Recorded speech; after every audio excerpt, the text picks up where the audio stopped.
My name is Anna Vu-Wallace. I am a board-certified internal medicine specializing in hospital and hospice medicine. I started meditation back in 2009 with a Hindu breath-based practice called the Shuddashan Kriya. That prompted me to study stress reduction and relaxation response through the Benson Henry Institute at Harvard Medical School. I started centering prayer, a form of Christian mindfulness meditation, in 2012. I was then commissioned to present centering prayer in 2016 by Contemplative Outreach. I teach a meditation course at Dell Medical School since the school opened in 2013 and have led multiple meditation workshops for the healthcare community since 2015. I am a co-founder of Metanoia Journey along with my husband, David. Thanks, Anna. And as Anna said, my name is David Wallace, and I am her husband, which is my favorite role in life. But I am also the co-founding minister of Metanoia Journey, an inclusive contemplative community in Austin, Texas. In my earlier adult life, I was involved with sales and business development roles from the early 90s through 2015. And I left the corporate world in 2015 to begin a life coaching practice. From around the years 2020 to 2015, my wife and I were doing a lot of interior work on ourselves. And I realized that in 2015, that I was not my resume and I was not what society said that I was to be. And so I recognized that if I could recognize those changes in myself, that I would also be able to offer a practice where people can do that as well. So I was also introduced into centering prayer in 2012 and became a commissioned presenter of centering prayer in 2017. And what I discovered in my life coaching practice was that clients that I work with, when they would experience more transformation in their lives when they see themselves as part of a greater whole, or there was something that was greater than themselves. So it led me to originally thinking about a master in spiritual direction, but that as more and more I prayed about it, the more I recognized that we were being called to lead a community. So I joined Austin Seminary and graduated with my Master in Divinity in the spring of 2022. And since then, my wife and I and others on our team have been dedicating all of our energy to building this community. We want to answer the question, what brought us to contemplative practice? And so I'll start.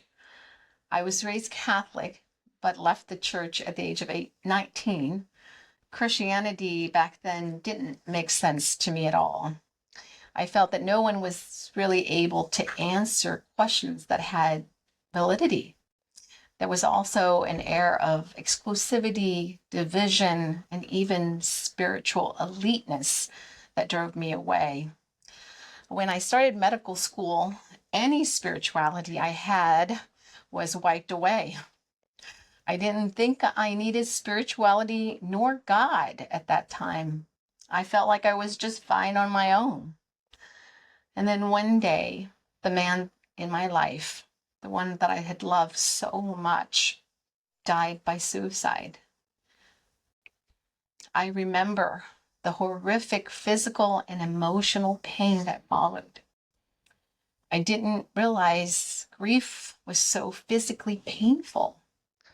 At that time, I had friends who were physicians, offered to prescribe medications to me. But I recognized that I wasn't depressed. I was just grieving. And it just didn't feel like that was an appropriate treatment for me. Then another friend suggested meditation. Now, at this point, meditation to me was something someone on the edge would practice. You know, people who hug trees, smoke weed. Meditation was considered kind of bogus or even woo-woo in our medical establishments.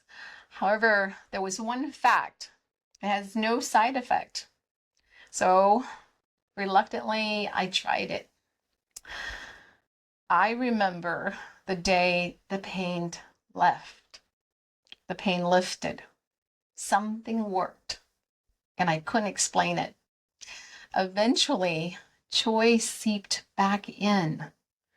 Then there was something else that came.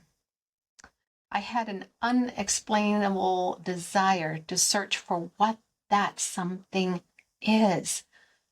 I went to search literature and found much research leading to the physical and emotional effects and benefits of this practice, but science could not explain the presence, capital P presence, that I felt in and around me with my dedicated practice. This was the beginning of my contemplative path. David, what brought you to the contemplative path?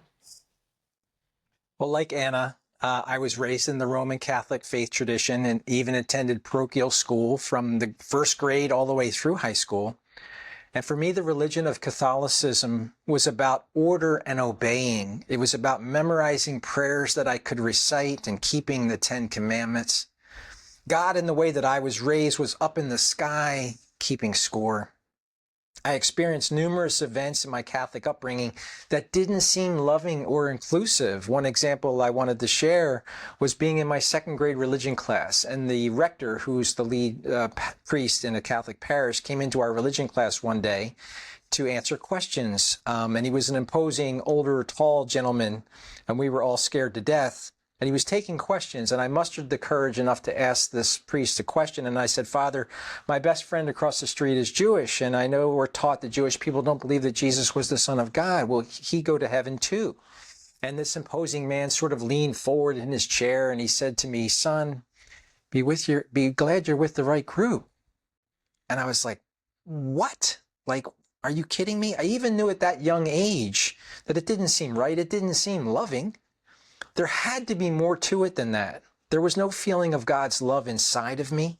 God was obviously completely off in the distance, impersonal. And then through multiple additional experiences that were questionable to me, I walked away from my Catholic roots in high school. And then all during most of my adult life, I was grounded in a materialistic worldview.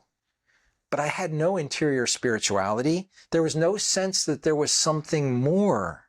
All the prayers that I memorized, all the creeds that I recited, simply could not bring me to know or feel God in any way. Words seemed empty.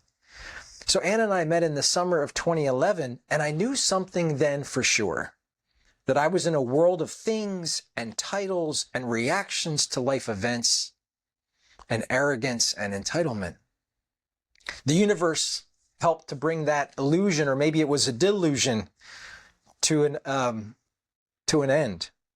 And while dating Anna, I recalled telling her that I had a career that didn't fulfill me and that I felt lost in life and I didn't know where to begin. Life had no meaning.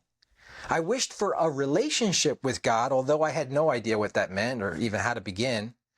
I only knew that I had this Christian faith tradition that was not meaningful. And looking at other denominations or completely different world faith traditions seemed overwhelming. Life felt rudderless. And as Anna shared earlier, she was practicing a breath-based meditation when I met her. I couldn't even spell the word meditation when I met her.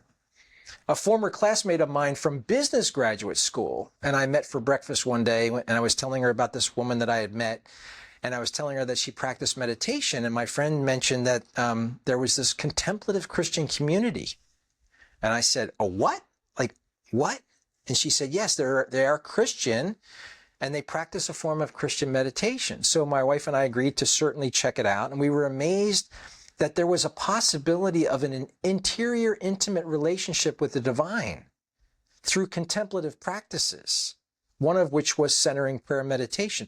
This prayer has played a major role in my life in terms of changing the trajectory 180 degrees with the relationship with my interior self, my relationship with my wife and kids and friends and coworkers, and brought me to a completely new vocation.